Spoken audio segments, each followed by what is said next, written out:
So, you want to break into cybersecurity, but every time you think you're getting close, there's a new obstacle. You're not alone. From the endless certs to needing experience in order to get experience, or even understanding how to present yourself so that you don't get ghosted like the ugly kid at a birthday party. Today, I'm going to break down the top challenges you're facing, the common mistakes to avoid, and more importantly, a clear roadmap of what actually works to get you your next role in cyber. My name's Mansur, and I've been working as a consultant and consultancy founder for the last 10 years in London. I built 2 six-figure income streams in cyber and cloud. I did it without a degree, experience, and as an immigrant. So if you're ready to jump in and understand what it takes to get started in cyber, stay tuned. So one of the first problems that I see people struggling with is that they don't build a clear roadmap. So you've scoured forums and you were met with opposing views about what to learn, who to trust, or how to apply any of the stuff that they actually tell you. And the problem with this is that when you get mixed reviews from people, you might have one corner saying that this is not how IT works and another corner saying that it's totally how IT works. When you have disparaged information like that, you couldn't possibly understand how to apply it unless you choose a camp. Now, something that I would like to say on this is that if I had to choose a camp to be a part of, I'm always going to choose a camp of people who said that they made money in the thing, not the group of people saying that that's not how you actually make money in the thing when they haven't made a lot of money themselves. And we'll get into some of the things that are really good for building a roadmap later on in this video, so stick around for that. But the second point that I want to talk about is generally people are quite unsure about how to actually package themselves. So you might have all the fundamental skills, or the knowledge, or the experience, but you don't actually know how to turn that into a story that makes you look valuable. And that really can destroy all of the leverage that you have. Like you could have this person who is super smart and has everything, but someone else still gets hired over him just because that person was way better at playing with the hiring manager's perception than the really smart person. And that brings us on to bullet point number 3, which is you're unsure about how to promote yourself effectively. So you've made yourself look valuable, but you don't know the best way to promote yourself to these people in order to get in front of a hiring manager or in front of an interviewer within the company. And then finally, for our high level points, I want to talk about being unsure about how to sell yourself effectively.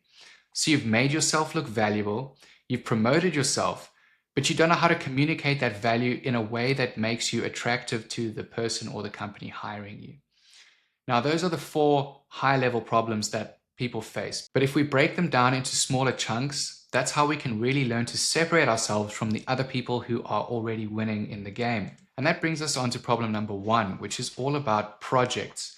I see tons of people asking questions like, what projects should I be doing? Where can I find these projects? Can I do projects for free? Stuff like that. And the thing is that they ask so many questions, but they don't think about the context that they're applying these questions to. So for instance, you might hear that doing X is really good for your resume, but it might only have been really good for the other person's resume. So you need to think, is this thing that this person's telling me going to add any value to the role that I'm applying for? For instance, if you're trying to get into GRC, doing a super in-depth red team project is not necessarily going to add weight to your GRC project unless there's some reason that it would. So you want to make sure that you always take the context of the project into your overall role that you're applying for. But let's get into some better practices to apply when you're actually trying to build projects for yourself. So when you think about projects now, I want you to think about them in 2 ways. There are projects that are meaningful to your role and projects that are meaningful to you. Now, projects that are meaningful to your role, these are literally the things that make you look valuable. This is going to be something that is matched so closely to the job role that you're applying for that someone would be like, oh, hey, this is almost like real world experience. And then a project that is meaningful to you, this is something that doesn't necessarily make you look good to an external person, but it's the stuff that you need internally in order to do your role. So by separating those 2 things, you know what you should be focusing on at different stages. If you're just starting out and you're trying to get yourself seen when you don't have a lot of real world experience, you really want to focus more on projects that are meaningful to your role, as in they're going to make you look more valuable and give you more leverage. And then the projects that you work on for yourself, those are going to be the things in the back end that help you actually do this job once you've passed the interview and once you've landed it. Then the third point that I want to talk about on projects is that you always need to think about things in the real world context.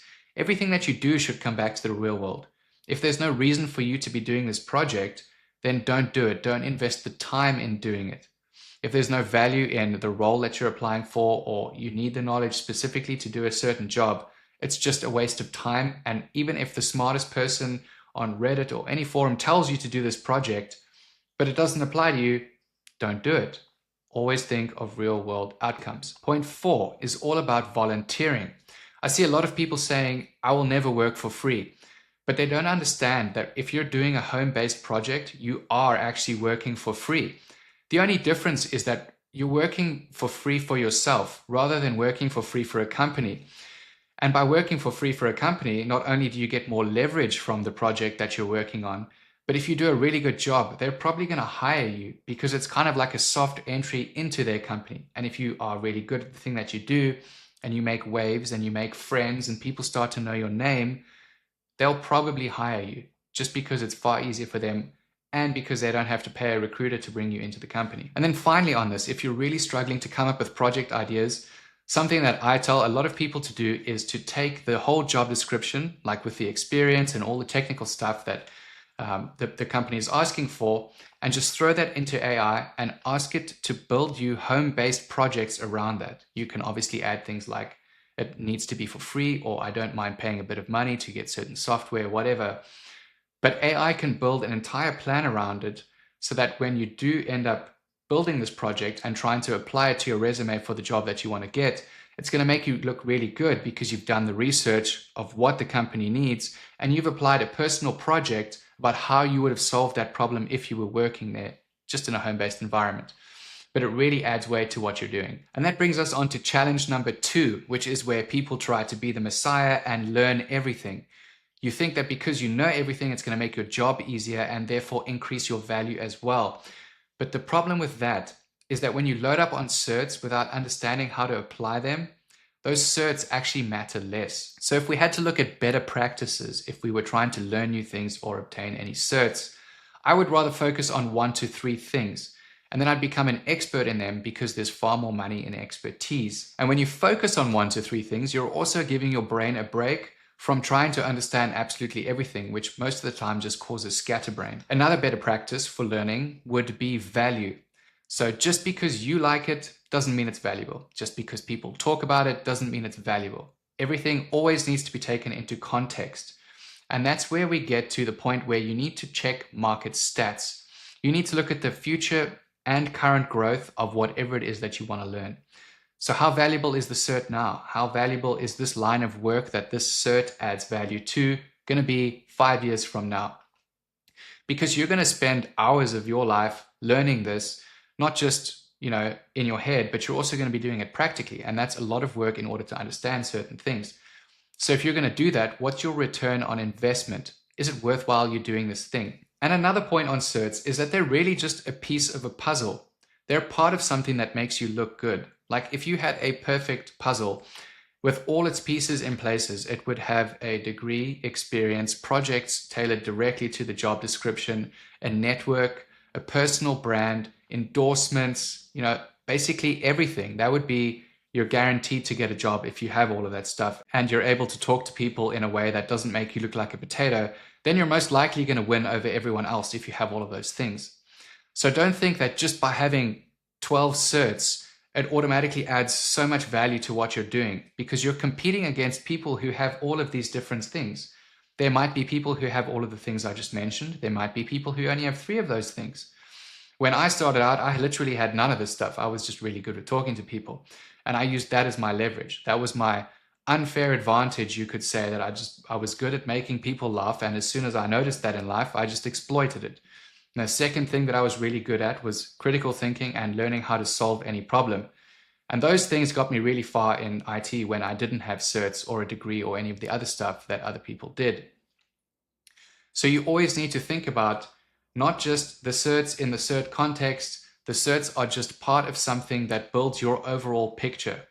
And if you guys have any unfair advantages, you don't need to spend so much time learning things that might not even matter if you can leverage some of the things that you already have in order to get the thing that you want. And we'll talk about that later. And then finally, for my points on learning, I want to talk about implementation. People don't pay you for the knowledge that's in your head. They pay you for your ability to implement that knowledge. If you can't solve their problems with all this knowledge in your head or communicate to them in a way that they understand about their problems, all of that knowledge in your head is completely useless. So you need to remember that when you're throwing in all your time to learn this stuff, or when you're trying to panic about what certs to learn, come back to the focusing on the 1 to 3 things, come back to the real world implementation. How am I going to convey this information to the end client? How am I going to solve their problems with this information that I have now learned? It's really important when you're talking about learning. Then problem number 3 that I see people doing is that they spam in large numbers. You send 4,000 emails and hope that someone will get back to you in a meaningful way. Now, if you are sending out large volumes, it can work because companies do it all the time, business to business, and sometimes it does land. But if you're doing it with a more personalized approach, you're far more likely to build a relationship with the person, because being ultra personalized means that you took the time to research who they are and what they're about, which means you have a better chance of finding common ground. This is something that's probably going to separate you from the herd, because a lot of people do just spam stuff. And even if there are people taking personalized approaches, which there most certainly are, the more research you've done, the more of an outlier you can become by finding something so personalized that maybe they couldn't find. If you're trying to think of something like that, you could think about a company posting about a cycle race or a charity or a festival. Maybe the hiring manager did a marathon. These are all icebreakers that you can actually use when you're reaching out to these people to find common ground. If you both like running, that's an icebreaker. Talk to them. You noticed what they were doing online, blah, blah, blah. I like running too. That's obviously in its simplest form, but something like that is how you build common ground. So the reason that common ground is such an important thing to find when you're trying to make friends or even find a job or pretty much do anything in life is because when you have something in common with someone else, you automatically have this form of immediate trust that's established. For instance, let's just say I follow Alex Hormozy on YouTube. Think he's an amazing guy, like in terms of business and stuff like that. If other people like Hormozy, they're automatically going to like me by association to some degree just because I like what they like. It's a human trait. We like people who like what we like. So if you do that and you go in there talking about this common ground, like the marathon or the festival, it really helps break the ice because of that, because you're exploiting something innate to most people. If I had to give a personal example of this, I was trying to do lead gen one time and I saw this guy post about a trance party that he went to in the early 2000s. And I had that set recorded that I downloaded like 24 years ago. And I listened to it regularly. And I saw his post, messaged him on LinkedIn straight away, sent him a link to that recorded set. And he was like, oh my God, man, that's so cool. Thanks a lot. And we started talking and eventually we became friends. So that would be a way of me applying something that I just happened to see online. I wasn't even looking at the time, but a way that it broke the ice instantly. There was no barrier of, hey, this guy is a stranger. It was now, hey, this guy likes something I like. I want to talk to him. And because I gave the guy something useful, again, giving is another really good way when you're reaching out to people. Then we get on to problem number 4, which is that people tend to network like potatoes. So you think just by going to the event, that means you are networking. And the problem with that is that you end up hiding in the corner, sampling all the snacks and not doing anything other than looking like a sexual predator. And that's not the kind of memorable that you're going for when you're trying to make new friends. So how do we network like a friend? And the first thing is exactly what we did in the previous one, which is where you're going to do as much research as you can. You need to understand the event you're going to. What do you want to get out of it? Who goes there? What do they like? Why do they like it? Can you find any common ground with these people? And just like when you were doing the outreach on LinkedIn and things like that, it applies in real life too. You always want to find common ground. Point number 2 on this is that you need to use your charm. So if you don't have any charm, then all you need to do is ask questions. If there's going to be vendors there, ask them questions. People love to talk about themselves. Ask them about their product, their role, or their thing. Show interest in what they do as genuinely as you can and build up from there. Another benefit of this is that the more that they talk, the more opportunities it gives you to find out things about them to talk about, which is pretty obvious, right?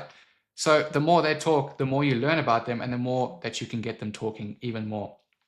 And the thing that you'll find is that people love people who listen, so they're automatically going to like you if all you do is listen to them and tell them that their stuff is great. Genuinely, of course. I'm not saying just brown nose them and be fake about it, because they can see that too. Then for people who are quite introverted or you just dislike talking to people, I'd say for me, I'm mostly extroverted, but there's a massive part of me that's introverted. And sometimes I just want to hide in the cupboard with my computer and not see anyone. And if I'm feeling like that, one of the best tricks to do is to take a friend with you to an event who just loves talking and really gets on well with people. Because that does a few things. One, you look good by association because you introduced them to this really cool guy who is super extroverted and makes everyone laugh. But two, you can use that person to help you strategically network with these people by chiming in when you have something valuable to say in the conversation. So they do 80% of the talking, and then you do 20% of the value adds. And that still makes you look good and memorable. The thing about this is, though, if you aren't really good with people, this is also a fantastic way for you to learn how to be good with people. Because whatever you want to do in any field, at some point, unless you can carry this guy around with you for the rest of your life, you're going to need to talk to people to actually make a lot of money one day. So keep that in mind whenever you're doing something, is that if you aren't good at it, don't just pawn it off and say, I'm not good at it. Use it as an opportunity to become better at the thing and learn from someone who is better at the thing. Then we get on to one of my favorite hacks for this, and that's do the things that you enjoy. So if you don't want to go to one of those sterile networking events where there's like cyber expos and things like that, if you don't want to start by doing that, start by using meetups or locals.org, because that way you get to choose the event that you go to and it's genuinely something that you enjoy. So for instance, if there's a table tennis meetup where you're all going to go and play table tennis, you'd be surprised how many startup founders or IT people go and play table tennis. And the thing is that a lot of them are introverted, and you still find a way to talk to one another because you start by doing this thing that you both enjoy. And as we mentioned before, that's a form of immediate trust because it's common ground of liking what the other person likes. So it's a really great way to immediately break the ice and learn how to talk to people and figure out who they are without coming across as intrusive. Then finally on this, I want to talk about imposter syndrome. Some of you who are more junior, you might be thinking, I don't belong in this event, or I don't know how to talk about the technical things and therefore I am an imposter. The thing that you need to remember is that anyone who is a leader in this space and isn't a piece of shit, they're probably going to take the time to acknowledge that you are a newbie and that that's okay, because they were where you are 10 years ago. And if I think about it from my perspective, like 14 years ago, I was a complete noob, and 14 years now, I have tons of experience. And if someone came up to me and they just either didn't know how to network, they didn't know how to talk to me, but I could see that they were genuinely just trying to break into this thing, I'm going to be super welcoming. I'm not going to be some weirdo and just banish them from the event. So you need to take that into consideration every time you might get this wave of imposter syndrome. Just remember that people are most likely going to be understanding, and there's absolutely nothing wrong with not having any of the technical knowledge or even some of the personality experience that you should have when you go to these events. Then we get on to point number 5, which is really important, and that is skipping the research. If you see most of the stuff that I talk about, it's all built on research, and you really, really shouldn't skip the research, because without knowledge, you're probably going to fail. The more you understand about someone else's problems, their product, their likes and dislikes, the better you are at understanding their needs. And when you can understand another person's needs, that's when you understand how to solve any problems that they have, and that's how you win. It also makes you an outlier. So the more you know, the more you can differentiate yourself from the people who don't know that stuff, the herd, who are just going and doing what they read in a forum and doing some basic high-level research of a company. You can beat them by getting into the low-level stuff that no one even takes the time to do. And it also means that you have a better chance of building a relationship with a stranger because, again, you have the opportunity to build common ground. It also means that you could be more authentic in the messages that you're sending these people, and people respond well to authenticity. They respond well to people who take an interest in them, all the things I've already mentioned. This is exactly why research is so important. Then we get to point number 6, six fingers, which is that you're afraid of taking risk. You refuse to do anything you haven't done before out of fear of failure. And that is a really big problem, because not only does it limit the roles that you're willing to take, but it also limits what you're willing to put on your resume. And both of those things limit the amount of money that you can actually make. If you look at anyone who ever wanted to do something that others can't, one of the biggest differentiators are that those people took the risks that those other people didn't. So you need to take that into context. If you're planning to get to the top of the cyber landscape or any landscape in any part of life, you need to take risks that are proportional to that. because if you don't, you're never going to get there. So there's always going to be a time where something is risky in your eyes. But risk only needs to be understood. Most people fear it because they don't take the time to understand it. They don't understand what's really at stake. And when you do that, what you do is you actually demystify this big spooky thing, and you get the certainty that you need, and you get the clarity.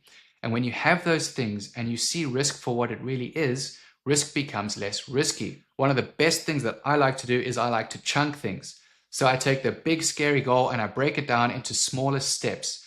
And what this does is that when you have these smaller steps, not only are they easier to achieve, but they're also giving you evidence step by step of you being able to take on risk and do the thing that you thought you couldn't do.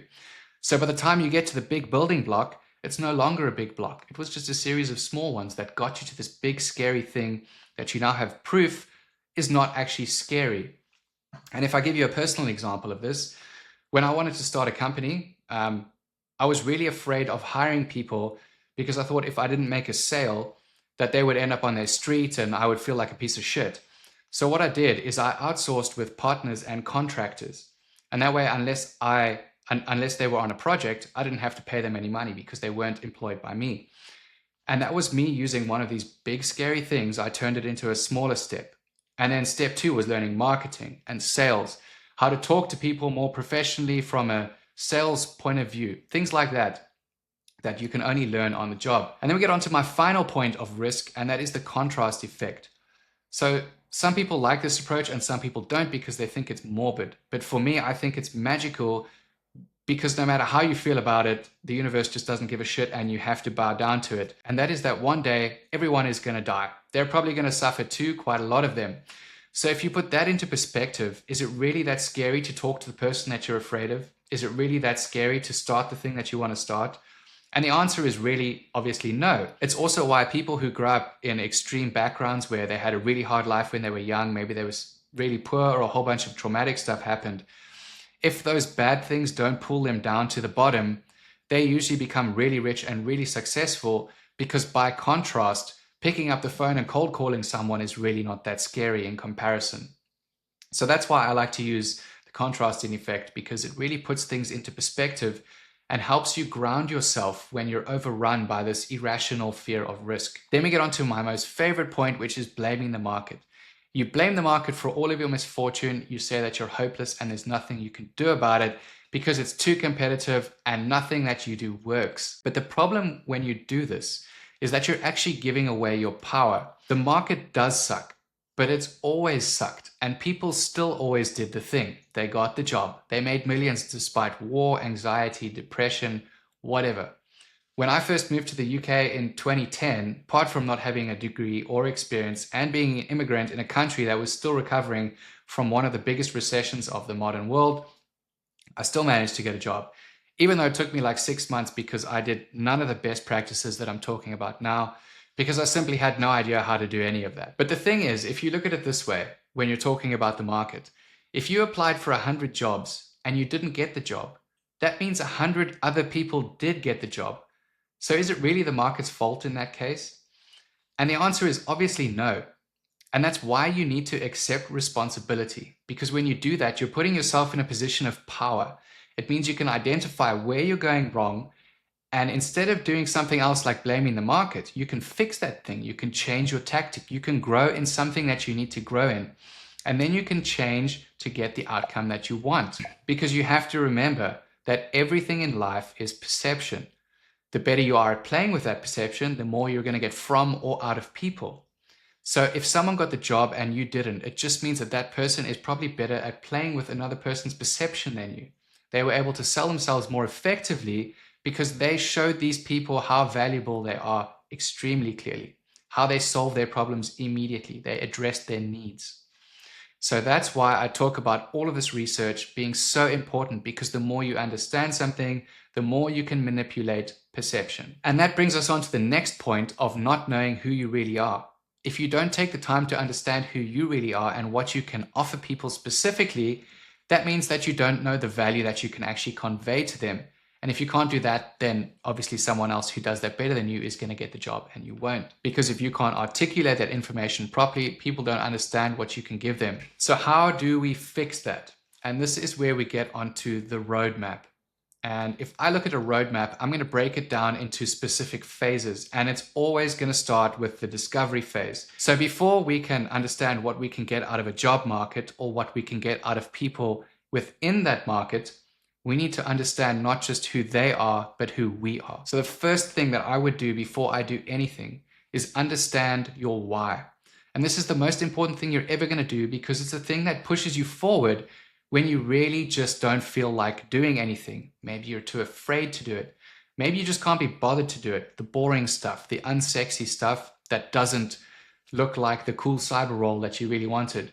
Your why is going to be the thing that pushes you forward. And that's why it's so important to make sure that you have one. Because if you don't, and you start hitting all of these walls, it could demoralize you to the point where you just give up and say, fuck it, I'm done. So make sure that you keep it in mind when you're doing introspection, when you're doing the discovery work. Make sure you understand and write down, why am I doing this? Why is this important to me? That's what I do for most of the stuff that I'm doing. Never used to do it, caused tons of problems. As soon as I started doing it, a lot of things became a lot easier for me. Then you need to understand your current value. So what skills do you currently have? How much are they worth? How can you make them better? Also, like, what are you not good at? Do you suck at talking to people? Are you really not good at marketing? Anything that you're not good at, you need to understand what steps you need to take in order to make yourself better. Because when you find a whole bunch of things that you're not good at, you don't just want to accept that in life and say, oh, I'm not good at this, and take the devaluation on who you are and what you're worth. Use them as learning things. I need to get better at this. I need to get better at that. And by doing those things, I increase my value by X.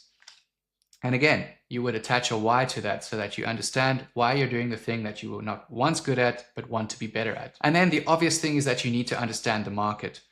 So what problems are most in demand? Where is supply the least? Can you manipulate any of these things to get things that you wouldn't otherwise get?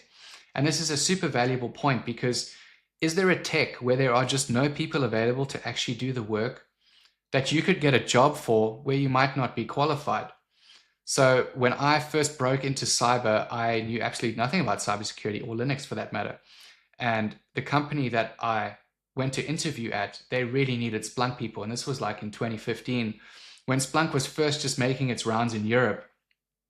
And they pretty much just hired me, apart from the fact that they liked who I was and a whole bunch of my backstory that you can check in my community. But it was also because they just really needed people, and they offered me complete training from the ground up. And that was my way in. So I exploited a massive problem in the market in order to propel me forward and build up from there. So is there anything like that in your area where you can do that? Is there anything that you can use to get a remote job? Maybe there are no local people in the area for the skill that they need, so they're willing to take on people who are remote. Those are all the kind of things that you want to understand about the market so that you can get what you really want. And then the next point on this is that you really want to understand where you want to be. So does money drive you, in which case you're solely going to focus on what is the highest paying thing that you can do within your niche? Or do you care more about something like having a status symbol like head of security or CISO or something like that within an organization? Those two things are going to influence the path that you ultimately take.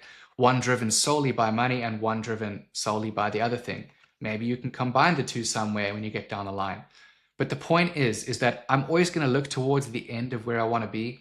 And then I'm going to reverse engineer my way there. And I'm going to figure out step by step, this is where I am, this is where I want to be. And I'm going to work backwards to figure out the plan I need to take to get me where I want to go. And then finally, on the discovery point, is obviously the whole point of this is discovery. So therefore, research. You don't just want to do high-level research of companies. You want to understand what the people in the company like. What does the company do? Do they have any specific challenges? Did they win any awards recently? Maybe they post about it online.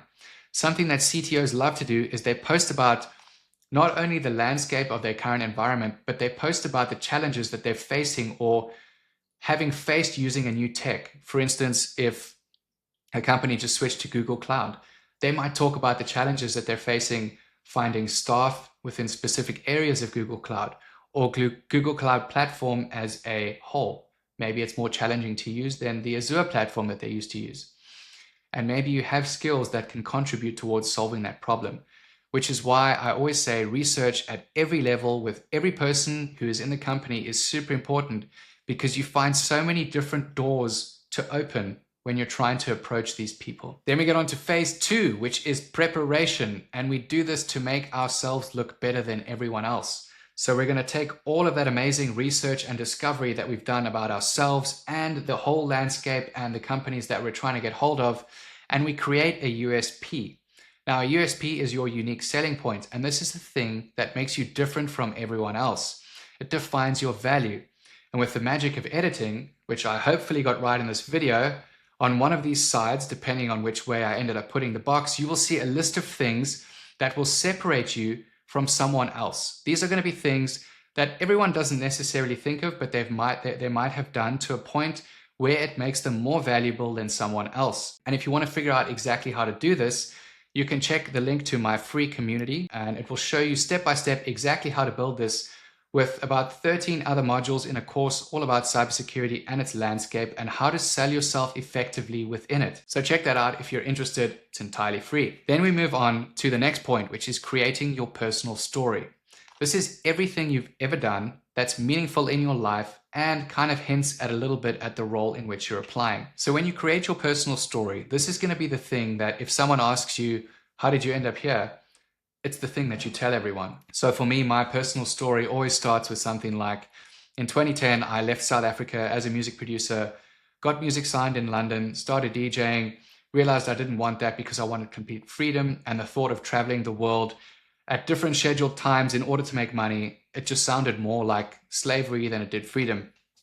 And then the second part of my story would be breaking around how I got into IT without a degree or experience in a recession, and I slowly build chronologically, year by year, this story in my head.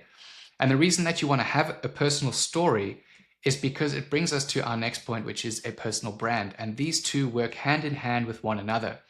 Your personal story is like your hero's journey, and it gets attached to your personal brand. And the personal brand, if you don't know what it is this brand that's all about you and who you are, and it adds value to what you do within the landscape.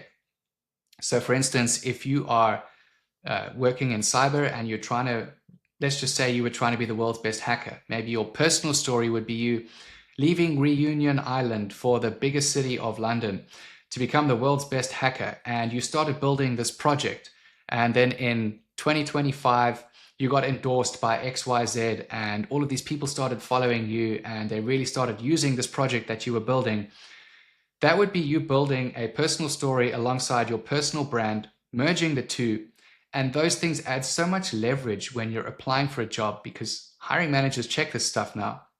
And if they see you posting online as a subject matter expert, with tons of people following you, looking up to you, commenting on whatever it is that you're building or doing, and you're giving these people a background story of how you're building it and where you're from, it adds that emotional layer. It takes away from the mystery of all of this, and it shows people who you really are, and that's how they can build a connection with you.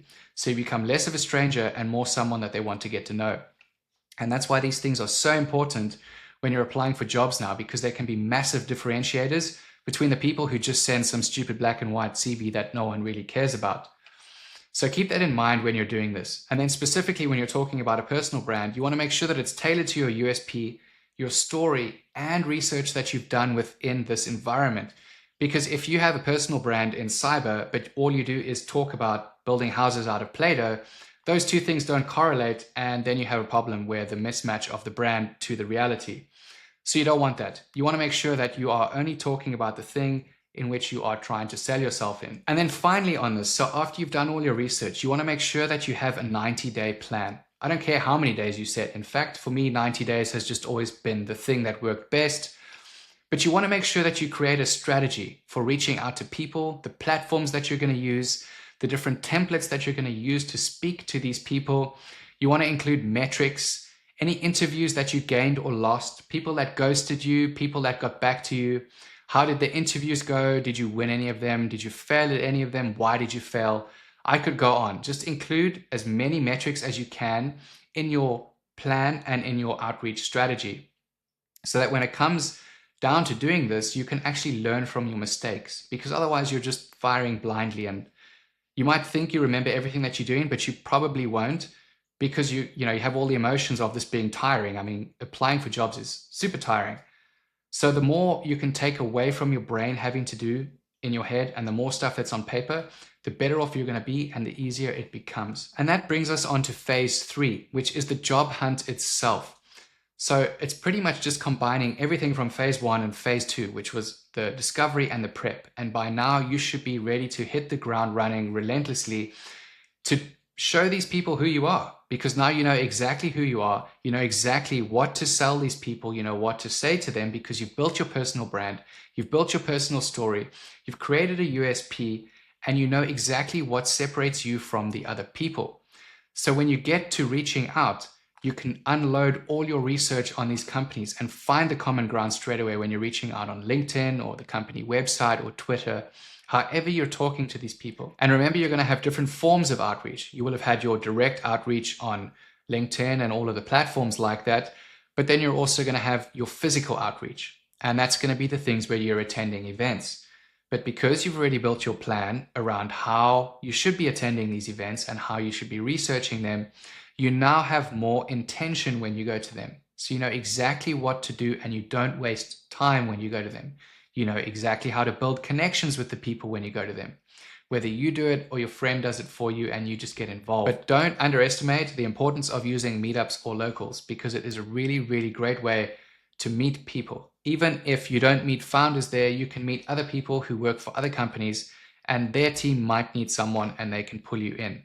I've done that so many times with friends or people that I met where they got me leads to sell consultants to, or even now because I still work as a consultant myself, I get tons of leads just because of some of the people that I worked with before, and you always end up working with one another if you're in the same city. So keep those things in mind. And then finally, in phase 3, it brings us to a comprehensive interview strategy. And this should now be a lot easier than if you were going into it blindly, having not done phases 1 and 2. Because you now understand everything about yourself and the company, talking to someone within the company during the interview should be way easier because you've already thought about some of the things they might ask you. And even if you didn't, you still know all of these things about yourself. And then you also know all of these things about the company and the challenges that they might be facing. So you could have already built a picture about how you could solve any of the problems that they might ask you about in the interview. And then all you have to do is use the STAIR method to bring these things together in order for you to convey to these people how you did the thing that you said you did. And then as long as you're not a weirdo about it, there's absolutely no reason that someone wouldn't hire you if you told them exactly who you are and how you can solve their problem exactly, and you did it in a way where you were likable, you came across as trustworthy, and you came across as someone that they could depend on. There's no reason this person's not going to hire you. So that's it for this video. I just wanted to list some high-level stuff about what I would do if I was where I was 14 years ago, which was a pretty scary place to be if you don't know what you're about to embark on. But if you want some more low-level stuff, feel free to join my community. It's entirely free to join. There's a 13-module course in it, and we do a weekly call once a week where you get an hour of my time to ask any questions that you might want about anything in this entire landscape. My plan for this channel is to post once a week to give you guys as much information as I can. But if you don't want to wait till next week, feel free to stop by in the community. Otherwise, I'll see you then.